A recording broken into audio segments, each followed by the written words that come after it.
ಇದೀಗ ಉತ್ತರ ಕನ್ನಡದ ಸಂಸದರಾದಂತಹ ವಿಶ್ವೇಶ್ವರ ಹೆಗಡೆ ಕಾಗೇರಿ ಅವರು ನಮ್ಮ ಜೊತೆ ಸಂಪರ್ಕದಲ್ಲಿದ್ದಾರೆ. ಸರ್ ನಮಸ್ತೆ.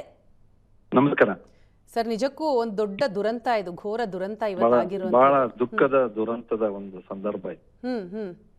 ಸರ್ ಏನು ಇನ್ಫಾರ್ಮೇಶನ್ ಸಿಕ್ಕಿದೆ ಸರ್ ಈ ಘಟನೆ ಬಗ್ಗೆ ತಮಗೆ? ಕಳೆದ ಒಂದೂವರೆ ಗಂಟೆಯಿಂದ ನಾನು ನಿರಂತರವಾದ ಸ್ಥಳೀಯರ ಜೊತೆಯಲ್ಲಿ ಸಂಪರ್ಕದಲ್ಲಿದ್ದೇನೆ, ಅಧಿಕಾರಿಗಳ ಜೊತೆಯಲ್ಲಿಯೂ ಸಂಪರ್ಕದಲ್ಲಿದ್ದೇನೆ. ಬಹಳ ದೊಡ್ಡ ಒಂದು ದುರಂತ ಉತ್ತರ ಕನ್ನಡ ಜಿಲ್ಲೆಯ ನಮ್ಮ ಇತಿಹಾಸದಲ್ಲಿ ಆಗಿದೆ ಇವತ್ತು.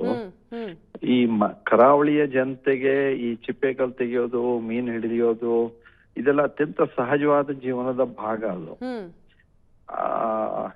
ಅದಕ್ಕೆ ಅಂತ ತೆರಳಿರುವಾಗ ಇದು ಅನಿರೀಕ್ಷಿತವಾಗಿ ಬಹಳ ಆಕಸ್ಮಿಕವಾಗಿ ಈ 8 ಜನರ ದುರ್ಮರಣ ಆಗಿರೋದು ವರದಿ ಇದೆ.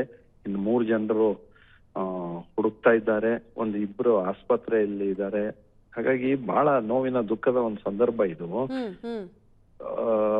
ಅದು ಘಟನೆಗೆ ಕಾರಣ ಇದು ಅನಿರೀಕ್ಷಿತವಾಗಿ ನಿನ್ನೆ ರಾತ್ರಿ ಬಂದಂತಹ ಮಳೆಯಿಂದಾಗಿ ಬಂದಂತಹ ನೀರು ಮತ್ತು ಆ ಮಣ್ಣಿನ ರಾಡಿ ಏನಿದೆಯಲ್ಲ ಅದರಿಂದಾಗಿ ಈ ಘಟನೆ ಸಂಭವಿಸ್ತು ಅಂತ ನನಗೆ ಸ್ಥಳೀಯರು ಎಲ್ಲ ಮಾಹಿತಿಯನ್ನು ನೀಡ್ತಾ ಇದ್ದಾರೆ.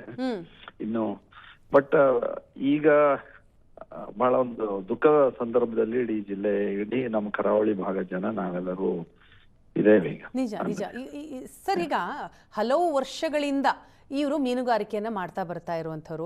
ಈ ರೀತಿ ಕಳೆದ 3-4 ದಿನದಿಂದನೇ ನಮ್ಗೆ ಗೊತ್ತಿದೆ ವೆದರ್ ಯಾವ ರೀತಿ ಇದೆ, ತುಂಬಾ ಮಳೆ ಆಗ್ತಾ ಇದೆ ಅಂತ.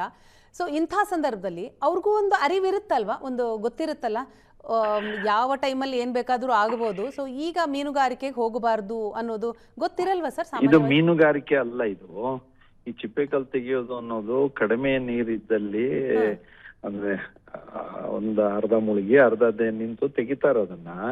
ಅಲ್ಲ ನಮ್ಗೆ ಹೇಳಿದ್ದು ಅವರು ಕಪ್ಪೆ ಚಿಪ್ಪು ಮೀನುಗಾರಿಕೆಗೆ ಅಂತ ಹೋಗುವಂತಹ ಕುಟುಂಬ ಅಂತ. ಅಲ್ಲ ಅದಕ್ಕೆ ಅಂತ ಅಂದ್ರೆ ಈಗ ಅಲ್ಲಿ ಕಪ್ಪೆ ಚಿಪ್ಪು ತೆಗೆಯೋದು ಅನ್ನೋದು ಮತ್ತು ಮೀನುಗಾರಿಕೆ ಅನ್ನೋದು ನಾನು ಈಗ ಇನ್ನು ಹೆಚ್ಚು ಚರ್ಚೆ ಮಾಡಿದೆ. ಈಗ ಈ ಮುನ್ನೆಚ್ಚರಿಕೆಯನ್ನ ಏನೇನು ವಹಿಸ್ಕೊಳ್ಬೇಕು, ಇನ್ನು ಈ ರೀತಿ ಘಟನೆ ಆಗದೆ ಇರುವಂತೆ ನಾವು ಆ ಭಾಗದ ಜನತೆಗೆ, ಇಡೀ ಕರಾವಳಿ ಮಂಗಳೂರು, ಉಡುಪಿ, ನಮ್ಮ ಭಾಗದ ಜನತೆಗೆ ನಾವು ಏನೇನು ತಿಳಿಸ್ಬೇಕು, ಇದೆಲ್ಲವೂ ಮುಂದಿನ ಭಾಗ ನಾವು ನಿಶ್ಚಿತವಾಗಿ ಈ ಕ್ಷಣದಿಂದ ಮಾಡ್ಬೇಕು. ಅದನ್ನ ಮಾಡೋದಕ್ಕೆ ಸರ್ಕಾರವಾಗಿ, ಸಮಾಜವಾಗಿ ನಮ್ಮ ಸಂಘಟನೆಗಳಿದೆ, ಅದೆಲ್ಲದ್ರ ಮೂಲಕ ನಾವು ಮಾಡ್ಲೇಬೇಕಾದಂತ ಜಾಗೃತಿಯ ಕಾರ್ಯಕ್ರಮಗಳು. ಆದ್ರೆ ಈ ಸಂದರ್ಭದಲ್ಲಿ ನಾನು ತಮ್ಮಲ್ಲೂ ವಿನಂತಿ ಮಾಡ್ಕೊಳ್ತೇನೆ, ಈ ಬಹಳ ಒಂದು ದುಃಖದ ಕ್ಷಣದಲ್ಲಿ ಅಲ್ಲಿ ಇದ್ದಾರೆ ಎಲ್ಲಾ ಕುಟುಂಬದ ಸದಸ್ಯರು, ಅವ್ರ ಬಂಧು ಬಳಗ, ಎಲ್ಲರಿಗೂ ಸಹಜವಾಗಿ ನೋವಾಗಿದೆ. 8 ಜನರದ್ದು ಶವ ಅಂದ್ರೆ ಅವ್ರ ಬಾಡಿ ಆಸ್ಪತ್ರೆಯಲ್ಲಿದೆ. ಇನ್ನು 3 ಜನರು ಹುಡುಕೋದು, 2 ಜನರ ಆಸ್ಪತ್ರೆ. ಹೌದು, ಗೊತ್ತು ನಂಗೆ ಅದೆಲ್ಲವೂ ಗೊತ್ತಿದೆ, ಮಾಹಿತಿ ಇದೆ. ಇಂಥ ಸಂದರ್ಭದಲ್ಲಿ ನಾವು ಈಗ ತಕ್ಷಣದಲ್ಲಿ ಏನೇನು ಪ್ರಕ್ರಿಯೆಗಳು ಆಗ್ಬೇಕು ಅನ್ನೋದ್ರ ಬಗ್ಗೆ ಹೆಚ್ಚು ಗಮನ ಕೊಟ್ಟು, ಮಹತ್ವ ಕೊಟ್ಟು, ಪರಿಹಾರದ ವಿಷಯ ಮುಂದೆ ನಾವು ಎಲ್ಲರೂ ಇಂಥ ಘಟನೆ ಆಗದೆ ಇರುವಂತೆ ಏನ್ ಮಾಡ್ಬೇಕು ಅನ್ನೋ ವಿಷಯ, ಅದ್ರ ಬಗ್ಗೆ ಇನ್ನಷ್ಟು ಚರ್ಚೆ ಆಗಿ ನಾವು ಜನರಲ್ಲಿ ಜಾಗೃತಿ ತರೋ ಪ್ರಯತ್ನ ಮಾಡೋಣ. ಪರಿಹಾರದಲ್ಲೂ ಅಷ್ಟೇ ಕೇಂದ್ರ ಸರ್ಕಾರದಿಂದ, ರಾಜ್ಯ ಸರ್ಕಾರದಿಂದ ನಾವೆಲ್ಲ ಒಟ್ಟಾಗಿ ಏನೇನು ಅದಕ್ಕೆ ಮಾನವೀಯ ನೆಲೆಯಲ್ಲಿ ನಾವೇನೇನು ಸಹಾಯ ಮಾಡಬೇಕು ಅದು ಮಾಡಿಸೋದಕ್ಕೆ ಎಲ್ಲರಿಗೂ ಒಟ್ಟಾಗಿರ್ತೀವಿ ನಾವು. ನಿಜ, ತುಂಬಾ ಬಡ ಕುಟುಂಬ ಅನ್ನೋ ಮಾಹಿತಿಯೂ ಕೂಡ ಬಂದಿದೆ ಸರ್. ಹೌದು. ಇದ್ರ ಜೊತೆಗೆ ಸ್ಥಳಕ್ಕೆ ಭೇಟಿ ಕೊಡ್ತಾ ಇದ್ದೀರಾ ಸರ್ ತಾವು?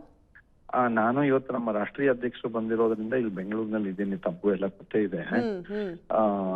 ನಮ್ಮವ್ರು ಎಲ್ಲರ ಜೊತೆ ಇಲ್ಲಿಯೂ ಅಲ್ಲಿ ಸ್ಥಳೀಯವಾಗಿ ನಮ್ಮ ಮಾಜಿ ಶಾಸಕರನ್ನು ಒಳಗೊಂಡಂತೆ ನಮ್ಮ ಸ್ಥಳೀಯವಾಗಿರುವಂತ ನಮ್ಮೆಲ್ಲರೂ ಅಲ್ಲಿ ಸ್ಥಳದಲ್ಲೇ ಇದ್ದಾರೆ.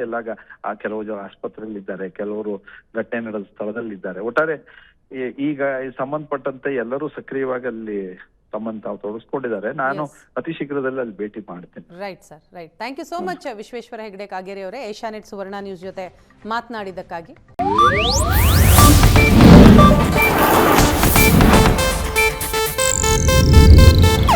ಇದು ಏಷ್ಯಾನೆಟ್ ನ್ಯೂಸ್ ನೆಟ್ವರ್ಕ್ ಪ್ರಸ್ತುತಿ.